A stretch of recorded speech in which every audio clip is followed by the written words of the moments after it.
ఓం నమో వెంకటేశాయ.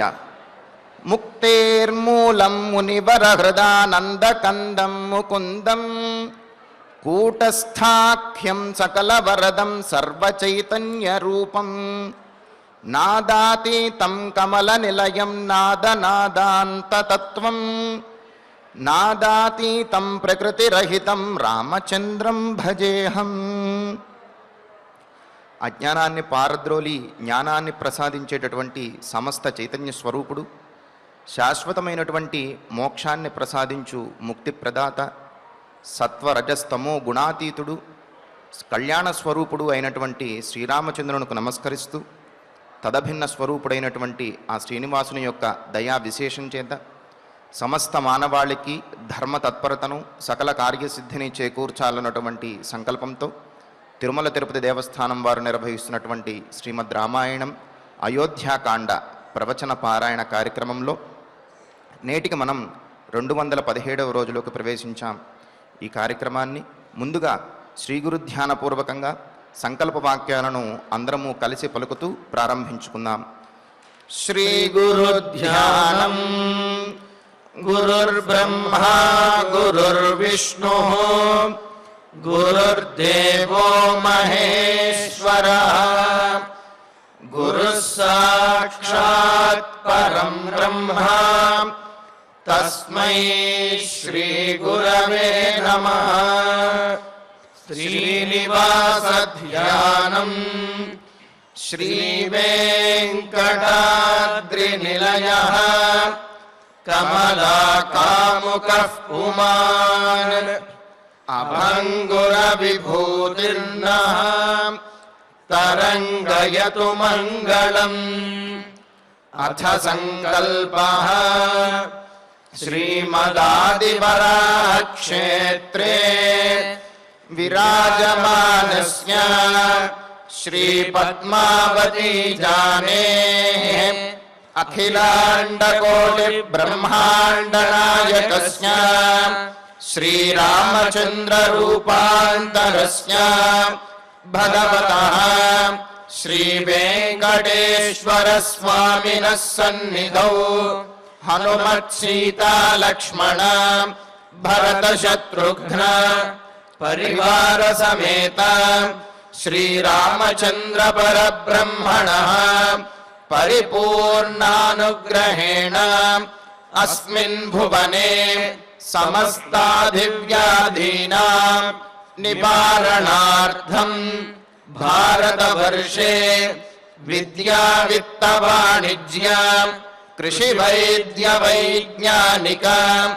దేశరక్షణాదిరంగేషు విద్యమానానాం ఆస్తిక మహాజనానాం సర్వేషాం సకుటుంబానాం ఆయురారోగ్యైశ్వర్య సద్బుద్ధి ఇత్యాది సర్వశుభఫల ప్రాప్త్యర్థం ధర్మాచరణ ద్వారా శ్రీరామరాజ్యస్య పునర్వ్యవస్థాపనార్థం ఉద్యోగార్థినాం సముచితోద్యోగ ప్రాప్త్యర్థం దంపతీనాం అనుకూల దాంపత్య సిద్ధ్యర్థం సంతానస్య పితృవాక్య పరిపాలనానుకూల బుద్ధి ప్రచోదనార్థం సకల కార్య సిద్ధ్యర్థం గో సంరక్షణార్థం చ శ్రీమద్ వాల్మీకి రామాయణే అయోధ్యాకాండే యథాశక్తి శ్లోక వ్యాఖ్యాన పురస్సరం ఏకవింశ సర్గ శ్లోక పారాయణం తథా శ్రీ ధన్వంతరి మంత్ర పారాయణం చ అన్యోన్య సాహాయ్యేన ఆచార్య ముఖేన కరిష్యామహే. శ్రీ వాల్మీకి ప్రార్థనా. కూజంతం రామ రామేతి మధురం మధురాక్షరం ఆరుహ్య కవితా శాఖాం వందే వాల్మీకి కోకిలం. శ్రీ ఆంజనేయ ప్రార్థనా మనోజవం మారుతతుల్య వేగం జితేంద్రియం బుద్ధిమతాం వరిష్టం వాతాత్మజం వానరయూధ ముఖ్యం శ్రీరామదూతం శిరసా నమామి. శ్రీరామాయణ ప్రార్థనా వాల్మీకిగిరి సంభూత రామసాగరగామిని పునాతి భువనం పుణ్యా రామాయణ మహానదీ. శ్రీరామ ప్రార్థనా అయోధ్యాఖ్యేతు గుర్వర్ధే త్యక్త్వా రాజ్యం గిరౌ వసన్ పాదుకే భరతాయాదాత్ సరామః శరణం మమ. శ్రీరామచంద్ర పరబ్రహ్మణే నమః. అథ శ్రీమద్ రామాయణే ఆదికావ్యే అయోధ్యాకాండే ఏకవింశః సర్గః. శ్రీమన్నారాయణ చరణౌ శరణం ప్రపద్యే. శ్రీమతే నారాయణాయ నమః. శ్రీరామాయ నమః. త్వయా మయా చ వైదేహ్య లక్ష్మణేన సుమిత్రయా పితుర్నియోగే స్థాతవ్యం ఏష ధర్మః సనాతనః.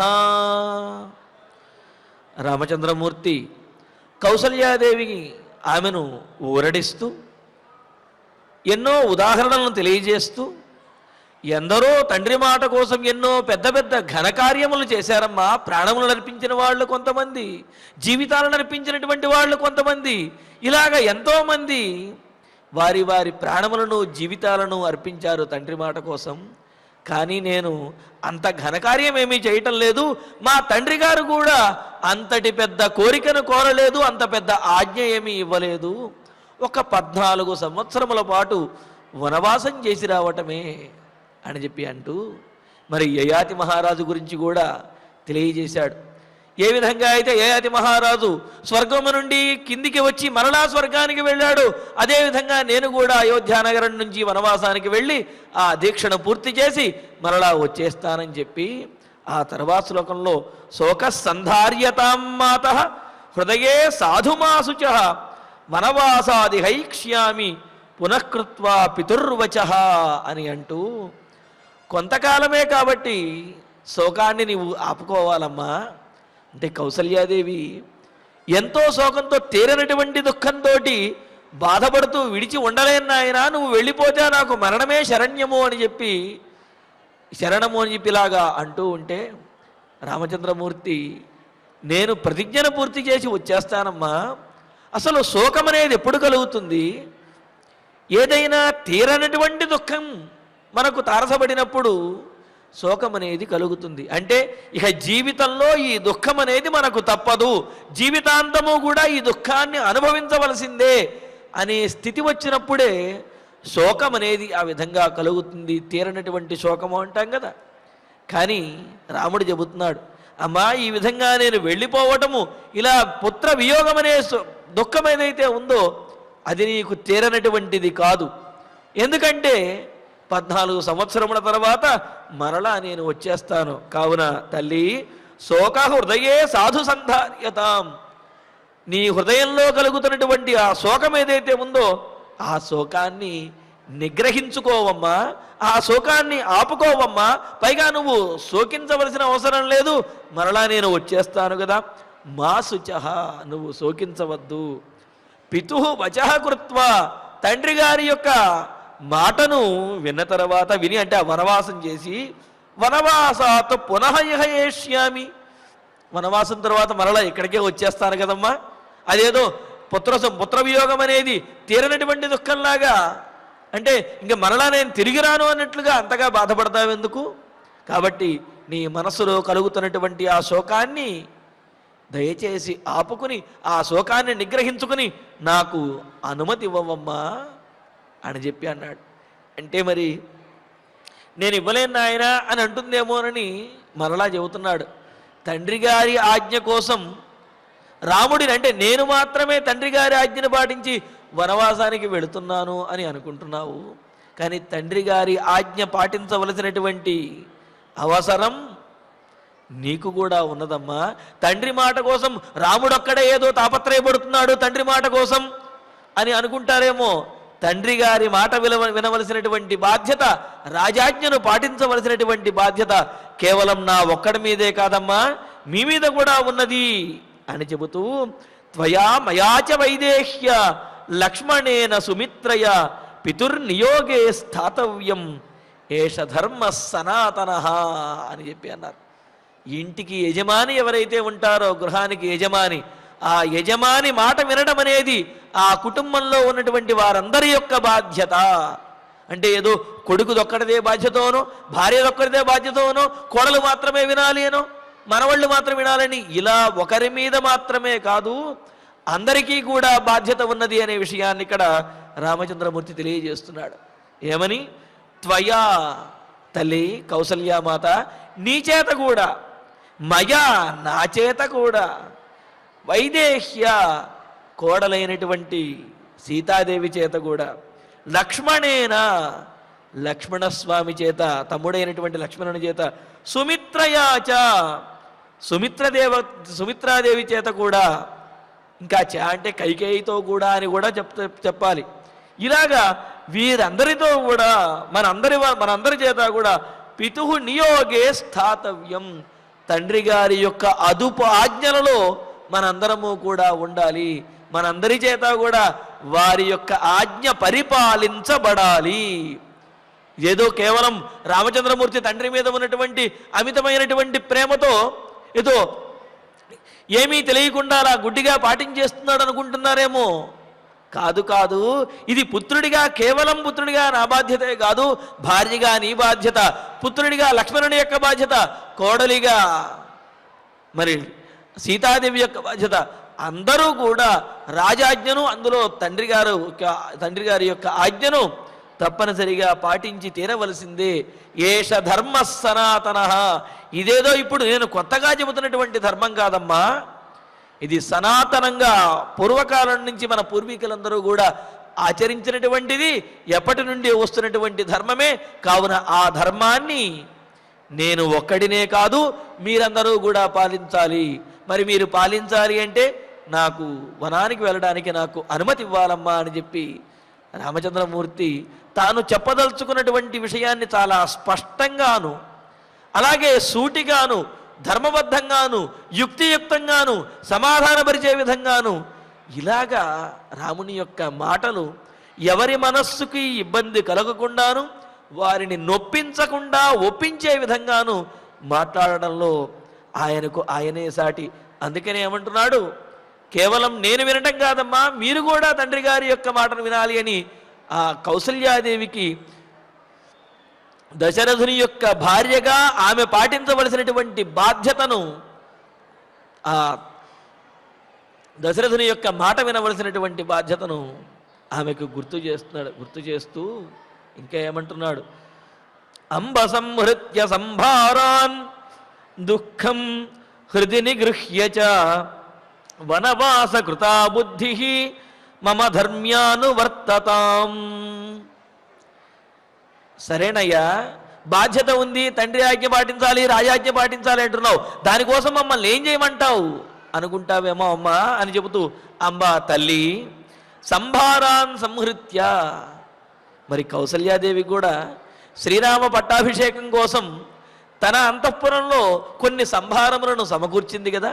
పట్టాభిషిక్తుడై రాముడు వస్తే ఆయనకు చేయవలసినటువంటి సపర్యలు, ఉపచారములు, దృష్టి తీయటము మొదలైనటువంటి వాటన్నిటి కోసము మరి అనేక ఏర్పాట్లు చేసింది కదా, అనేక మందిని స్వాగతం చెప్పడానికి సిద్ధం చేసింది కదా. అదేవిధంగా రాముడి యొక్క పట్టాభిషేకం జరగాలి అని చెబుతూ ఆ పూజలను, వ్రతోపవాస నియమములను చేస్తూ మరి ఆ భగవంతుని వద్ద కూడా అనేక సంభారములను ఏర్పాటు చేసింది కదా. మరి ఇలా అనేక పట్టాభిషేకోపయుక్తమైనటువంటి అనేక సంభారములను కౌసల్యాదేవి సిద్ధం చేసింది కదా. అందుకని అంటున్నాడు సంభారాన్ సంహృత్య, అదిగో ఆ సిద్ధం చేసినటువంటి సంభారాలు ఏవైతే ఉన్నాయో నా పట్టాభిషేకం కోసం సిద్ధం చేసినవి, వాటినన్నింటినీ కూడా సంహృత్య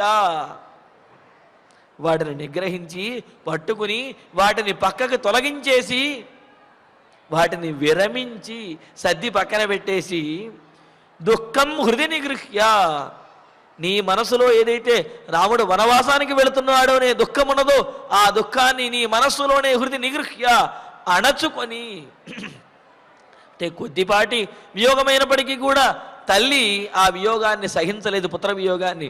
అయినప్పటికీ కూడా మరలా తిరిగి వస్తాను కనుక కలుగుతున్నటువంటి నీ మనసులో కలుగుతున్నటువంటి ఆ దుఃఖాన్ని అణచుకొని వనవాస కృతాధర్మ్య మమ బుద్ధి అనువర్త్యత, వనవాసం చేయడానికి నిశ్చయించుకున్నటువంటి నా ఆలోచన ఏదైతే ఉందో, నా బుద్ధి ఏదైతే ఉన్నదో దానినే నీవు కూడా అనుసరించవమ్మా. నేను ఏ విధంగా అయితే ఆలోచిస్తున్నానో అదే విధంగా తల్లి కౌసల్యాదేవి నీవు కూడా ఆలోచించి నేను వనవాసాన్ని వెళ్ళడానికి అనుమతి ఇవ్వవమ్మా, నీవు అనుమతిస్తే కానీ నేను కదలలేను అని చెప్పి ఇలాగా పరిపరి విధాలుగా రామచంద్రమూర్తి ధర్మములను బోధిస్తూ ధర్మాన్ని పాటించేటటువంటి బాధ్యత, తండ్రి మాటను పాటించేటటువంటి బాధ్యత నాకొక్కడికే కాదు, భర్త అయినటువంటి ఆ దశరథ మహారాజు యొక్క గౌరవాన్ని నిలబెట్టి ఆయన యొక్క మాటను పాటించవలసినటువంటి బాధ్యత నీకు కూడా ఉన్నది, సీతాదేవికి ఉన్నది, లక్ష్మణస్వామికి, సుమిత్రాదేవికి, మనందరికీ ఉన్నదమ్మా. కావున తండ్రి మాట కోసమే నేను చేస్తున్నాను, ధర్మాన్ని పాటించడం కోసం నేను ఇది చేస్తున్నాను. కావున మీరందరూ నాకు సహకరించాలి. నా బుద్ధి ఏ విధంగా అయితే నేను ఎలా అయితే ఆలోచిస్తున్నానో నీవు కూడా మిగతా విషయములన్నీ పక్కన పెట్టేసి అదేవిధంగా ధర్మపరమైనటువంటి మార్గంలో ఆలోచించాలమ్మా అని అంటే, మరి కౌసల్యాదేవి ఆమె చెబుతున్నది, ఏతద్వచస్తస్య నిశమ్య మాత సుధర్మ్యమవ్యగ్రమ విక్లవంచ మృతేవ సంజ్ఞాం ప్రతిలభ్య దేవి సమీక్ష్య రామం పునరిత్యువాచ. రాముడు చెప్పినటువంటి ఆ మాట వినేసి మరి ఆమె కూడా చెప్పదలుచుకున్నది చెబుతున్నది. అయితే అప్పటికే ఆవిడికి అర్థమైపోయింది రామచంద్రమూర్తి వనవాసానికి వెళ్ళడం అది నిర్ణయించుకున్నది, జరిగేది అదే. కానీ మరి పుత్ర ప్రేమను విడిచిపెట్టలేదు కదా, దానితోటి ఆమె కూడా కొన్ని విషయాలు చెబుతూ మాతా దేవి తస్య సుధర్మ్యం అవ్యగ్రం అవిక్లవం ఏతద్వచ నిశమ్య అని అంటూ తల్లి అయినటువంటి ఆ కౌసల్యాదేవి తస్య ఆ శ్రీరాముని యొక్క రామచంద్రమూర్తి యొక్క సుధర్మ్యం మిక్కిలి ధర్మంతో కూడినటువంటిది, ధర్మ సంహితంగా పూర్తిగా సప్రమాణంగా ధర్మశాస్త్రముతో కలిపి బోధించినటువంటిదైన అవ్యగ్రం, చెప్పేటటువంటి మాట నిజమైనప్పుడు, చేసేటటువంటి పూర్తి చిత్తశుద్ధి ఉన్నప్పుడు ఆ మాట చెప్పడానికి ఎటువంటి సంకోచము కూడా ఉండదు. అందుకనే రాముడు తాను చెబుతున్నటువంటిది తన ఆలోచన ధర్మపరంగా ఉన్నది, తాను చేస్తున్నది ధర్మము అని, అది ఖచ్చితంగా చెయ్యాలి అనే నిర్ణయంలో ఉన్నాడు. కావున ఆయన మాటలో ఏమాత్రము కూడా వెనుకబాటు తనమనేది లేదు, పూర్తిగా ధైర్యంగా అంటున్నాడు. అందుకనే ఏమంటున్నది, సుధర్మ్యం పూర్తి ధర్మంతో కూడినటువంటిది, అవ్యగ్రం ఏమాత్రము కూడా సంకోచము లేనటువంటిది, అంటే ఎటువంటి సందేహము సంకోచము కూడా లేనటువంటిది, అవిక్లవం ఏమాత్రము ధైర్యాన్ని విడిచిపెట్టనటువంటిది. ఎందుకు అంటే ఏదైనా కష్టతరమైనటువంటి కార్యాన్ని చేస్తున్నప్పుడు సరే తప్పక చేస్తున్నాం కదా అని చేస్తున్నప్పటికీ కూడా ఆ చెప్పేటప్పుడు బాధ అనేది మనసులోంచి బయటకు వచ్చేస్తుంది. ఎందుకు అంటే ఇక ఇది తప్పక చేస్తున్నాను, ధర్మాన్ని పాటిస్తున్నాను, కానీ ఇది నాకు ఇష్టం లేదు అన్నట్లుగా మనసులో ఒక రకమైనటువంటి అధైర్యం వచ్చేసి ఆ ధైర్యాన్ని కోల్పోయి దైన్యాన్ని ముఖంలో చూపిస్తారు. తప్పుతుందా చేస్తానిక అన్నట్లుగా. కానీ ఇక్కడ రామచంద్రమూర్తి యొక్క ముఖంలో కానీ ఆ మాటలలో కానీ ఎక్కడా కూడా ధైర్యాన్ని విడిచిపెట్టడము, దీనత్వాన్ని పొందడం అనేది లేనే లేదు. అందుకని అంటున్నాడు అవిక్లవం, ధైర్యంగా ఉన్నటువంటిది, దృఢంగా నిశ్చయించుకుని ప్రతిపాదిస్తున్నటువంటిదైన ఏతద్వచ, రాముని యొక్క ఆ మాటను. అంటే ఏమిటి?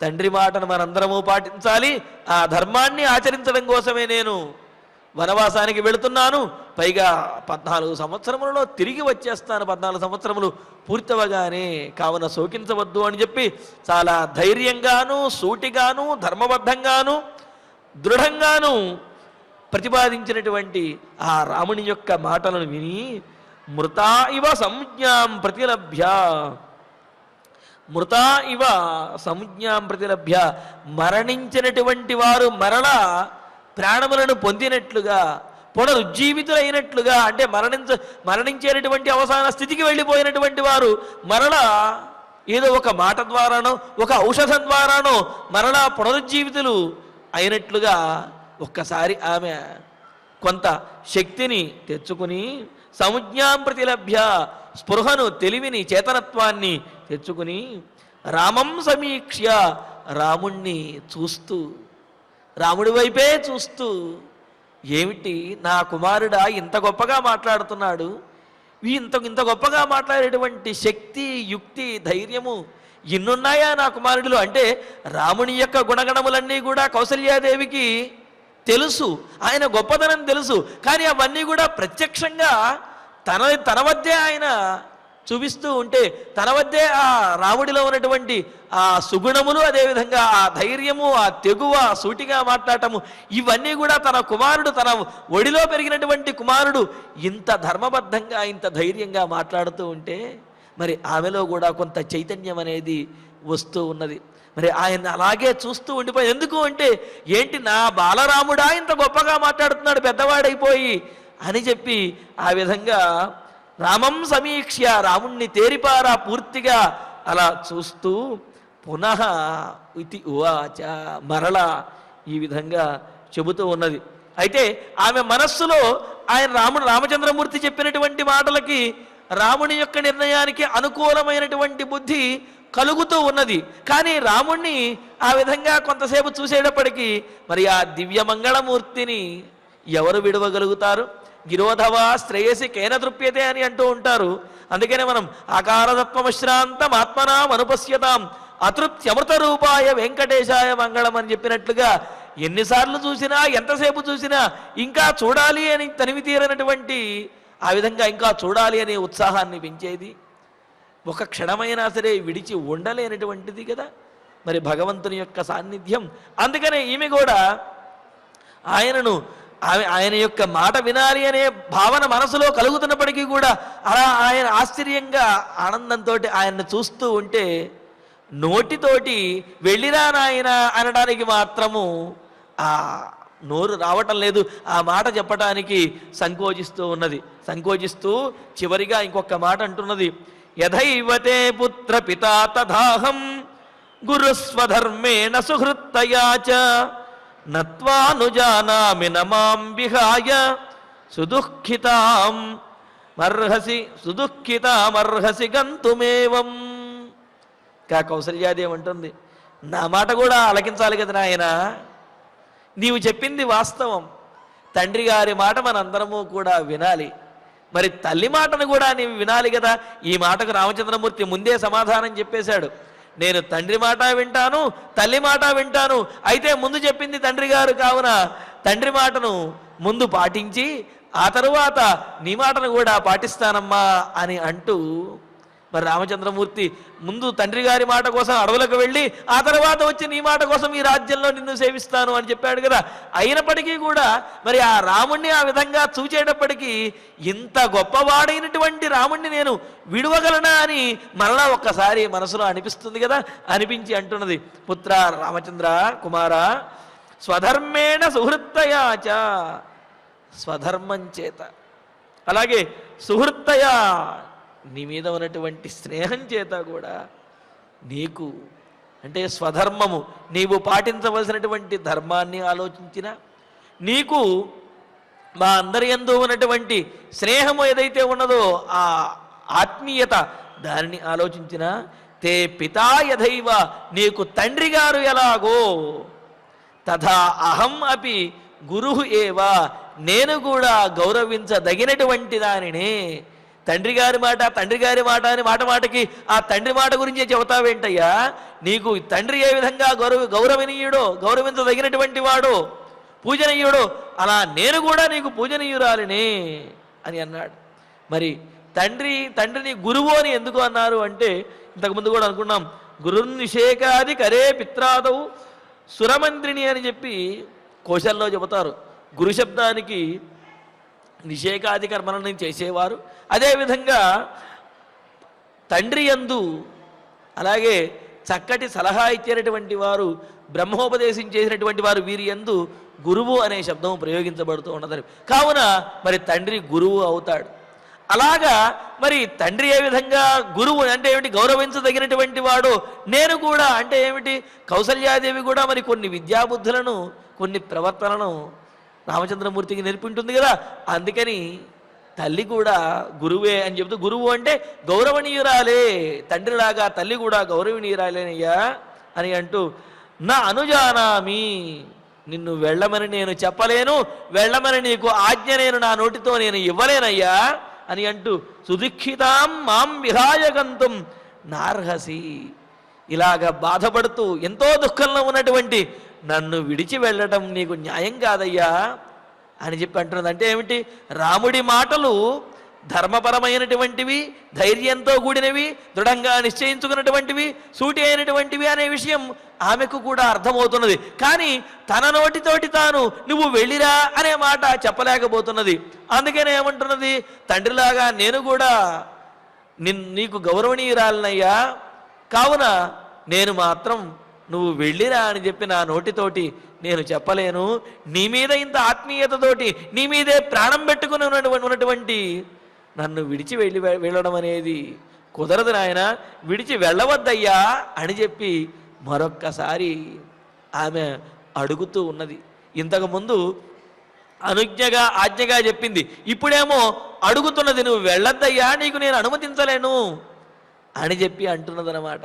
కానీ కౌసల్యాదేవికి కూడా అర్థమైపోయింది, రాముడు ఇంత ధర్మబద్ధంగాను ఇంత దృఢంగాను మనస్సులో నిశ్చయించుకున్నాడు, కావున తప్పనిసరిగా వనానికి వెళ్ళి తీరుతాడు అని చెప్పి.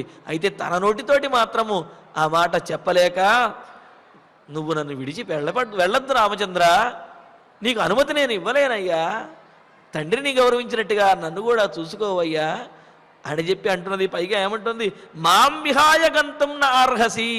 ఈ చివరి మాటలో ఉద్దేశం ఏమిటి అంటే, నన్ను విడిచిపెట్టి వెళ్ళడం కుదరదు, నన్ను విడిచిపెట్టి వెళ్ళవద్దు, అంటే కుదిరితే నన్ను కూడా నీతో పాటు తీసుకువెళ్ళు అని చెప్పటం ఇందులో ఉన్న ఉద్దేశం అన్నమాట. అంటే ఏమిటి, నువ్వు తండ్రి మాట కోసం నువ్వు వనవాసానికి వెళదాం అనుకున్నావు, అది ధర్మము అని చెప్పి చాలా దృఢంగాను సప్రమాణంగాను ఉదాహరణపూర్వకంగాను ప్రతిపాదించావు, బానే ఉన్నది. కానీ నువ్వు వెళ్ళిరా అని నేను చెప్పలేను, నిన్ను విడిచి నేను ఉండలేను, కాబట్టి నన్ను విడిచి నువ్వు వెళ్ళవద్దు, కుదిరితే నన్ను కూడా తీసుకుని వెళ్ళవయ్యా అని చెప్పటం ఇందులో ఉన్న ఉద్దేశం అన్నమాట. కావున నేను కూడా నీతో పాటు వచ్చేస్తాను, నువ్వు ఒక్కడివే వెళ్ళిరా అని చెప్పి నేను చెప్పలేను అని కౌసల్యాదేవి అంటూ ఉన్నది. మరి ఆ తర్వాత రామచంద్రమూర్తి ఏ విధంగా ఆమెను ఊరడించాడు, ఆమెను ఏ విధంగా ఆమెను గౌరవించి అక్కడ నుంచి బయలుదేరాడనే విశేషాన్ని, లక్ష్మణస్వామి బయలుదేరినటువంటి విశేషాలను తర్వాతి ప్రవచనంలో తెలుసుకుందాము. ఇక ఇప్పుడు ఆచార్యుల వారి ద్వారా శ్లోకాలను పారాయణ చేసుకుందాము. మరికొంతసేపట్లో శ్రీవారు స్వర్ణరథాన్ని అధిష్ఠించి మనకు చక్కటి దర్శన భాగ్యాన్ని అనుగ్రహించనున్నారు. మరి ఇప్పుడు రామాయణంలోని శ్లోకాలను ఆచార్యుల వారి ద్వారా మనం పారాయణ చేసుకుందాము. శోకసంధార్యతాం మాతః హృదయే సాధుమాశుచః వనవాసాత్ ఇహైష్యామి పునః కృత్వా పితుర్వచః త్వయా మయా చ వైదేహ్యా లక్ష్మణేన సుమిత్రయా పితుర్నియోగే స్థాతవ్యం ఏష ధర్మః సనాతనః అంబ సంహృత్య సంభారాన్ దుఃఖ దుఃఖం హృది నిగృహ్య చ వనవాసకృతా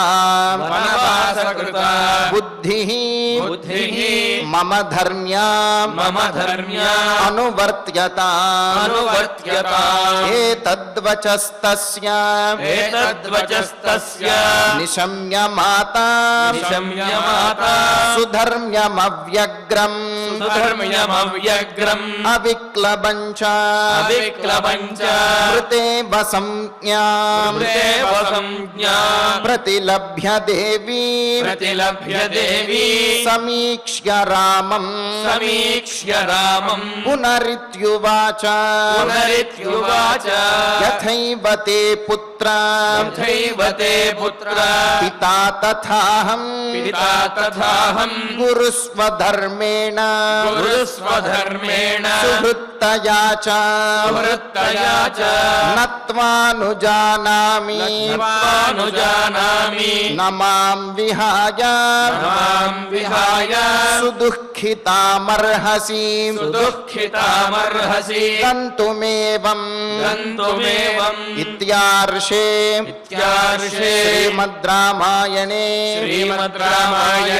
ఆదికావ్యే అయోధ్యాకాండే ఏకవింశే సర్గే పంచశ్లోకాః ఫలశ్రుతి నుండి మంగళాంతం వరకు అందరము కలిసి పఠిద్దాం. ఫలశ్రుతి ఆయుష్యమారోగ్యకరం యశస్యం సౌభ్రాతృకం బుద్ధికరం సుఖం చ శ్రోతవ్యమేతన్నియమేన సద్భిః ఆఖ్యానమోజస్కరవృద్ధికామైః శ్రీరామచంద్ర పరబ్రహ్మణే నమః. అథ ధన్వంతరి ధ్యానం అచ్యుతానంత గోవింద విష్ణో నారాయణామృత రోగాన్మే నాశయా శేషాన్ ఆశు ధన్వంతరే హరే. ఆరోగ్యం దీర్ఘమాయుష్యం బలం తేజోధికం శ్రియం స్వభక్తేభ్యో ను గృహ్ణంతం వందే ధన్వంతరిం హరిం. ధన్వంతరేరిమం శ్లోకం భక్త్యా నిత్యం పఠంతి యే అనారోగ్యం న తేషాం స్యాత్ సుఖం జీవంతి తే చిరం. ఓం నమో భగవతే వాసుదేవాయ ధన్వంతరయే అమృతకలశహస్తాయ వజ్రజలౌకహస్తాయ సర్వామయ వినాశనాయ త్రైలోక్యనాథాయ మహావిష్ణవే స్వాహా. ఓం వాసుదేవాయ విద్మహే సుధాహస్తాయ ధీమహి తన్నో ధన్వంతరి ప్రచోదయాత్. అథ నవగ్రహ ప్రార్థనా ఆరోగ్యం పద్మబంధుర్వితరతు నితరాం సంపదం శీతరశ్మిః భూలాభం భూమిపుత్రః సకల గుణయుతాం వాగ్విభూతిం చ సౌమ్యః సౌభాగ్యం దేవమంత్రీ రిపుభయశమనం భార్గవః శౌర్యమార్కిః దీర్ఘాయుః సైంహికేయః విపులతరయశః కేతుః ఆచంద్రతారం. అరిష్టాని ప్రణశ్యంతు దురితాని భయాని చ శాంతిరస్తు శుభం మేస్తు గ్రహాః కుర్వంతు మంగళం. అథ క్షమా ప్రార్థనా యదక్షరపదభ్రష్టం మాత్రాహీనం చ యద్భవేత్ తత్సర్వం క్షమ్యతాం దేవ నారాయణ నమోస్తుతే. అథ భగవత్సమర్పణం కాయేన వాచా మనసేంద్రియైర్వా బుద్ధ్యాత్మనా వా ప్రకృతే స్వభావాత్ కరోమి యద్యత్ సకలం పరస్మై నారాయణాయేతి సమర్పయామి. అథ మంగళం శ్రియః కాంతాయ కళ్యాణ నిధయే నిధయేర్ధినాం శ్రీవేంకటనివాసాయ శ్రీనివాసాయ మంగళం.